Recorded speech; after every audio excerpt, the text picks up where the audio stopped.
नमस्कार. आज दिनांक 31 जानेवारी 2024. आजचा आपण विषय घेऊया कर व्यवस्था, टॅक्स.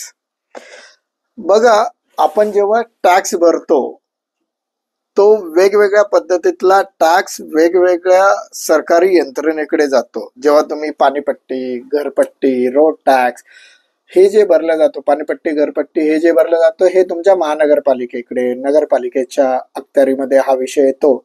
त्याच वेळेस आपण जेव्हा जीएसटी भरतो त्याच्यातला 9% हा स्टेट कॉन्ट्रीब्युशन आणि 9% हे सेंट्रल कॉन्ट्रीब्युशन म्हणून आपण भरत असतो, तर तिथं तो डिवाइड होत असतो. तर इन्कम टॅक्स जो मेजर आपल्या सर्वांसाठी आपण विचारात घेतो तो टॅक्स म्हणजे इन्कम टॅक्स. इन्कम टॅक्स भरावा का, त्याचे फायदे काय होतात, तो वाचू कसा शकतो, यासारखे अनेक प्रश्न मला येत आहेत. सगळ्यात महत्वाची गोष्ट, इन्कम टॅक्स भरायचा का, तर हो, झालेल्या प्रत्येक कमाईवर इन्कम टॅक्स भरलाच पाहिजे. लक्षात घ्या, देश सेवा करण्यासाठी प्रत्येक वेळेस हातामध्ये बंदूक घेऊन सीमेवर लढायला जाणाराच व्यक्ती देश सेवा करतो, ही जी भावना आहे ही चुकीची आहे. देशासाठी वेगवेगळ्या पद्धतीमध्ये कर्म करणारा प्रत्येक व्यक्ती हा देशभक्त असतो. आपण ज्या पद्धतीमध्ये आपल्या घराचं, आपल्या परिवाराचं देणं लागतो, त्याच पद्धतीमध्ये आपण देशाचंही देणं लागतो. जसं प्रत्येक गोष्टीमध्ये आपण घरामध्ये आपल्या आई वडिलांना, आपल्या पत्नीला, आपल्या मुलांना काही करत असताना त्याचा फायदा, नुकसान, नफा, तोटा ह्याचा विचार करतो का, तर कधीच नाही करत.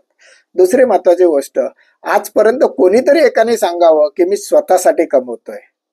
लोक बोलताना बोलतात पण कर्मामध्ये दाखवून देतात की ते त्याच्या परिवारासाठी करतात.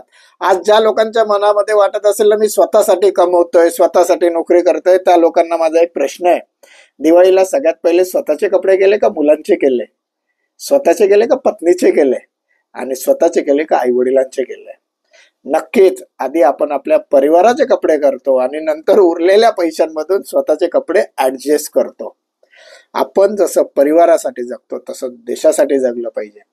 नॉर्मली आपण हा विचार केला पाहिजे. आता जर आपण मध्यमवर्गीय म्हणून जर आपण चर्चा करतोय, आपण मध्यमवर्गीयांना मी स्वतः रिप्रेझेंट करतोय, तर मी म्हणेल 10 ते 20% टॅक्स बकेटमध्ये आपण येतो. त्यामुळे आपल्याला 1 ते 1.5 महिन्याचं उत्पन्न हे इन्कम टॅक्स म्हणून भरलंच पाहिजे. कारण हे 1.5 महिन्याचं जे उत्पन्न तुम्ही टॅक्स म्हणून सरकार दप्तरी जमा करतात, तेच पैसे वेगवेगळ्या सुख सोयींच्या मार्फत आपल्याला मिळतात. नक्कीच काही सुखसोयी अजून आपल्याला मिळाल्या पाहिजे. आपलं इन्कम अप्रिशिएट व्हायला वेगवेगळ्या गोष्टी मिळाल्याच पाहिजे, त्या होतील. त्याचबरोबर अनेक लोक म्हणतात की आम्ही टॅक्स कसा वाचवायचा. टॅक्स वाचवायला सरकारने आता 2 टॅक्स रिझीम दिलेले आहेत, 3.5 लाख, 7 लाख.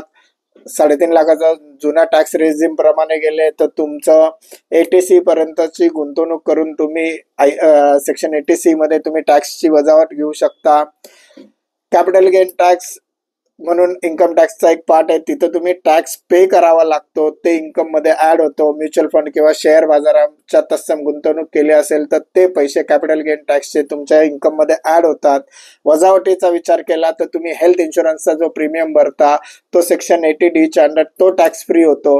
लक्षात घ्या, नक्की हेल्थ इन्शुरन्स करा. जर नोकरदार असाल, कंपनीचा असला तरी एक 5 लाख रुपयाची हेल्थ इन्शुरन्सची विमा पॉलिसी घेऊन ठेवा. मध्यमवर्गीय बांधवांना ही गोष्ट लक्षात ठेवली पाहिजे की तुम्ही समजा एक 25,000 रुपयाचा हेल्थ इन्शुरन्सचा प्रीमियम भरला आणि एक 5 ते 7 लाख रुपयाची हेल्थ इन्शुरन्सची फॅमिली फ्लोटर घेऊन ठेवली तर प्रीमियम एक 20-25 हजार रुपयापर्यंतचा जातो. परंतु या 20,000मुळे तुमचा पहिले तर 20% स्लॅबमध्ये जर विचार केला तर 4 ते 6 हजार, 20 ते 30% जर विचार केला तर 4 ते 6 हजार रुपयाचा इन्कम टॅक्स वाचेल. इफेक्टिव्ह प्रीमियम तुम्हाला हा 13-14 हजार रुपयेच पडेल. 6 हजार वाचले तर 4 वाजले तर 16 हजार रुपये पडेल. या इफेक्टिव्ह प्रीमियम मध्ये हा विचार करायचा, जर तुम्हाला काही झालं तर हेल्थ इन्शुरन्स कंपनी तुमची 5 ते 7 लाखापर्यंतची काळजी हेल्थ इन्शुरन्स कंपनी स्वतः करेल. जर हेल्थ इन्शुरन्स नसेल तर 5 ते 7 लाख रुपयाची एफडी जर तुम्हाला ब्रेक करावी लागली तर काय करावी तर लागणार, ट्रीटमेंट करणार आहे. त्यापेक्षा जर 5 लाखाची एफडी जर तुमची बँकेमध्ये आहे, ते 5 लाखाच्या एफडीचं 7% प्रमाणे व्याज 35,000 रुपये येईल. त्याच्यातले जर 15,000 रुपये तुम्ही हेल्थ इन्शुरन्स कंपनीला भरले, 6,000 रुपये जे इन्कम टॅक्स भरतायत ते हेल्थ इन्शुरन्स कंपनीला दिले, तर त्या 20,000मध्ये तुम्ही सहजपणे 5 लाखाचा हेल्थ इन्शुरन्स ऑप्ट करू शकता. उद्या तुम्हाला काही झालं तर ते 5 लाख रुपये कंपनी पे करेल, तुमची 5 लाखाची एफडी राहील. Health insurance at least tax saving instrument म्हणून तरी घ्या. लक्षात घ्या, विमा हे कधीच टॅक्स सेव्हिंग इन्स्ट्रुमेंट म्हणून नाही, तर विम्याचा प्रोत्साहन मिळावं म्हणून सरकारने टॅक्स रिबेट्स दिलेले आहेत. माझं नेहमीच मत असेल की जेव्हाही तुम्ही कुठलंही इन्कम होतो, प्रामाणिकपणे टॅक्स भरा, सुखी जीवन जगा.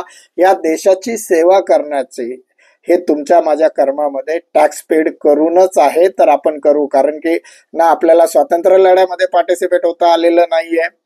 आता जर माझ्या वयाच्या 43व्या वर्षी मला मिलिटरीमध्ये जाता येणार नाहीये, पण मी जास्तीत जास्त टॅक्स भरून मी देशाची नक्की सेवा करेल. हा संकल्प करूया. मध्यमवर्गीय बांधवांनी एकत्र येऊया, स्वाभिमानाने बोलूया. मी मध्यमवर्गीय. नमस्कार.